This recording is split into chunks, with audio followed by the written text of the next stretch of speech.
여러분 반갑습니다. 서재에서 전한 말씀에 잘 오셨습니다.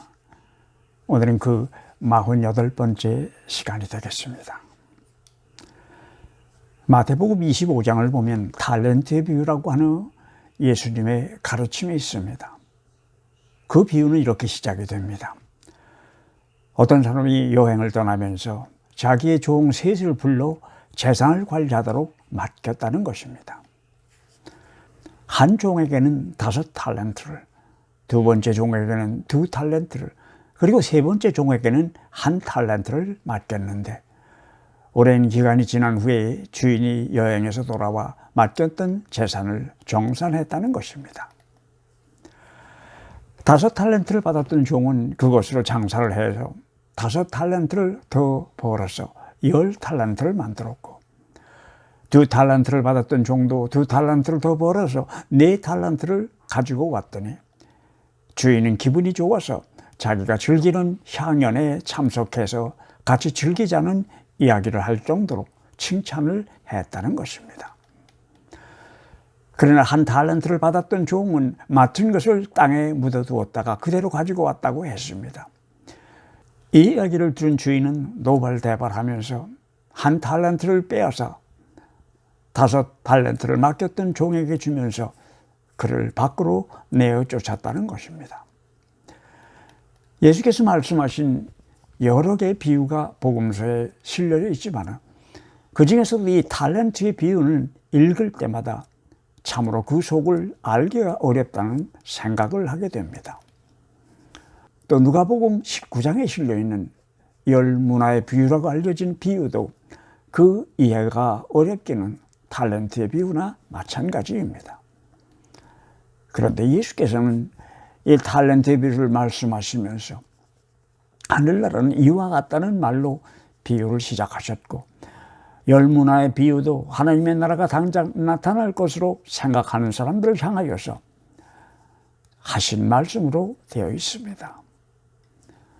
그러니 예수께서는 이 두 개의 비유를 통하여서 하늘나라가 운영되는 원리 또는 경영 철학을 말씀하고 계신다는 이야기입니다.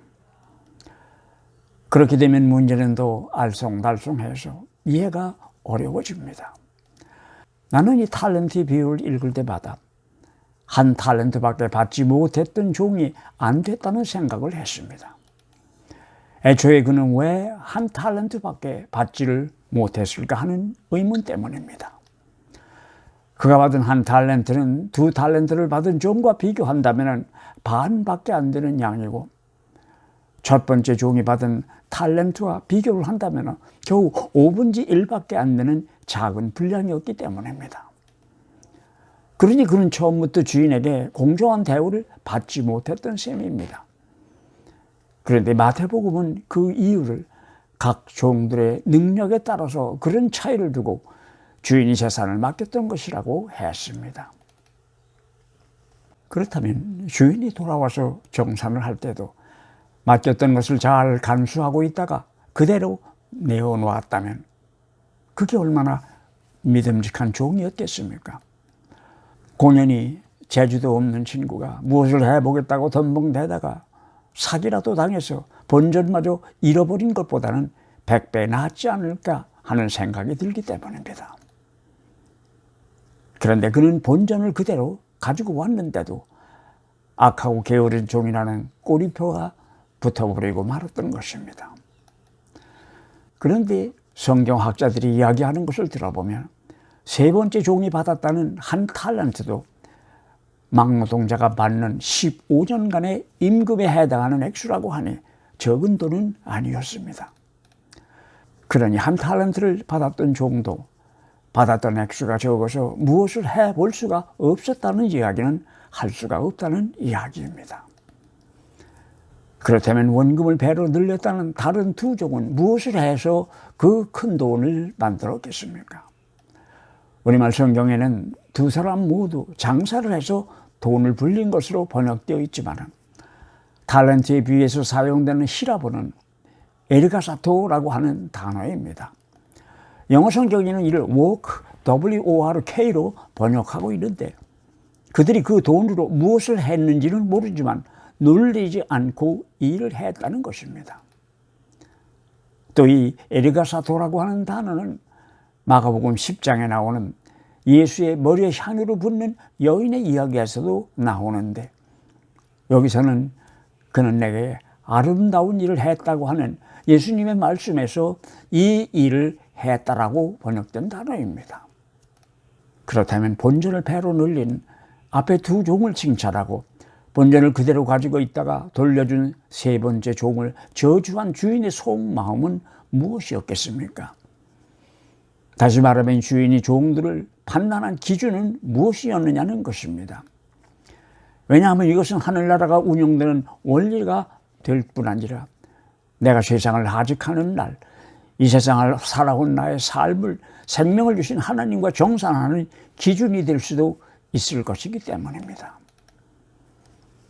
학교에서 시험을 칠 때 출제하는 선생님이 학생들이 무엇을 알고 싶어 하는지를 미리 알 수만 있다면 시험 공부가 훨씬 쉬운 것처럼 말입니다. 내가 보기에 한마디로 게을르지 않고 얼마나 부지런했는가 하는 것입니다. 이 세 번째 종은 사업이나 이런 것에는 별로 소질이 없는 것을 주인도 알았습니다. 그러니 그에게 다른 종들의 반 아니면 20%밖에 맡기지 않았던 것이 아니었겠습니까? 만약에 말입니다, 이 종이 할 줄도 모르는 사업을 한답시고 그 한 탤런트를 날려버리고 주인 앞에 빈손으로 나타나 구차한 상황 설명을 했다면 주인의 반응은 어떠했겠습니까? 재주도 없는 녀석이 그냥 가지고 있다가 내놓을 것이지 무슨 놈의 사업은 한다고 내 금쪽 같은 돈을 그게 어떻게 모은 것인데 잃어버렸느냐며 그 종을 멍석말이라도 했을 것인지, 아니면 돈은 없어졌으나 그 종이 주인의 돈을 함부로 탕진할 위인은 못 된다는 것을 잘 아는지라 입맛은 씁쓸했겠지만은 알았다는 한마디로 끝을 맺었을 것인지, 그것도 아니라면은 사업이란 벌 수도 있고 이룰 수도 있는 것이 아니냐며 그간 마음고생도 많았을 터인데 이리 올라와서 한 잔 받으라고 했을지 참으로 종이 잡히지 않을 상황입니다. 그런데 이 탤런트라는 고대 그리스에서 사용하던 돈의 단위가 영어 속에 끼어들면서 돈의 단위가 아닌 다른 의미를 갖는 어휘가 되었다는 것은 흥미있는 일입니다. 왜냐하면 그렇게 언어가 변천하는 과정을 살펴보면 그 속에서 그 언어를 사용하는 사람들의 생각을 읽을 수 있기 때문입니다. 영어 속으로 들어온 탤런트는 화폐 단위는 사람들이 가지고 있는 특별한 재능이나 재주를 뜻하는 단어가 되었다는 것입니다. 그리고 이 탤런트라고 불리우는 재주는 나만을 위하여 사용하는 그런 재주가 아닌 다른 사람을 위하여 널리 사용하는 재능의 개념을 포함하고 있다는 것입니다. 그런데 이 탤런트라고 하는 어휘가 우리말에 들어오면서 어떤 이유에서였는지는 몰라도 연예인들에게 붙여지는 명사가 되었습니다. 이 탤런트의 비유는 하나님께서 우리 각자에게 주신 재능을, 그것이 능력이든 재물이든 또는 기회이든 간에 게으르지 말고 정성을 다하여 널리 사용하는 것이 하늘나라의 경영 원리라는 이야기를 하는 것이라고 생각하는 사람들이 많습니다. 그렇다고는 하지만 이 탤런트의 비유는 엉켜버린 실타래 같은 데가 있는 것도 사실입니다. 이것은 한 탤런트의 종을 불러 주인이 저주하는 독설 때문입니다. 나는 내 돈을 돈놀이하는 사람에게 맡겨야 했다는 주인의 말과 그에게서 그 한 탤런트를 빼앗아서 10탤런트 가진 사람에게 주라는 말까지는 주인이 홧김에 한 소리라고 치더라도 그 다음에 나오는 29절에서 가진 사람에게는 더 주어서 넘치게 하고 없는 사람에게는 있는 것마저도 빼앗을 것이라는 대목은 그 뜻을 가늠하기가 어렵습니다. 그래서 극단적으로 생각하기를 좋아하는 사람들은 이 주인의 입을 통하여 예수께서 말씀하신 빈익빈 부익부의 원리는 자본주의를 말씀하신 것이라고 이야기하는 사람도 있습니다. 그렇다면 돈놀이 하는 사람의 이야기가 나오고 그렇게 하지 않은 한 달란트의 종을 꾸중하고 있는 주인의 마음이 하늘나라가 운영되는 원리라는 이야기입니까? 그러나 복음서 전체를 통하여 흐르고 있는 예수님의 가르침은 아무리 읽고 또 읽어도 그와는 거리가 멀다는 생각입니다. 예수께서는 항상 가진 것이 없어서 가난한 사람들, 힘이 없는 사람들, 소외당하고 무시당하던 사람들 편에 서시지 않으셨습니까? 그리고 하나님의 나라도 바로 그런 가난한 사람들의 것이라고 하셨습니다. 그가 한 번도 기득권자나 가진 자의 편에서 그들을 옹호하고 축복하시는 것을 우리는 본 적이 없습니다. 오늘 우리가 운영하고 있는 자본주의의 원리와는 너무나도 거리가 먼 것이었습니다. 그렇다면 우리는 왜 자본주의와 민주주의를 운영의 원리로 택한 것입니까? 다른 말로 한다면 우리는 어떻게 정치체제는 민주주의를 그리고 경제 운영의 방식으로는 자본주의를 사용하고 있느냐 하는 것입니다. 현재 지구상에 존재하는 방법 중에 그 이상 좋은 방법이 아직은 없어서 그것들을 사용하고 있는 것이 아니겠습니까? 그러나 이 두 가지 방식이 절대적인 최선이 아니라는 것을 우리는 압니다.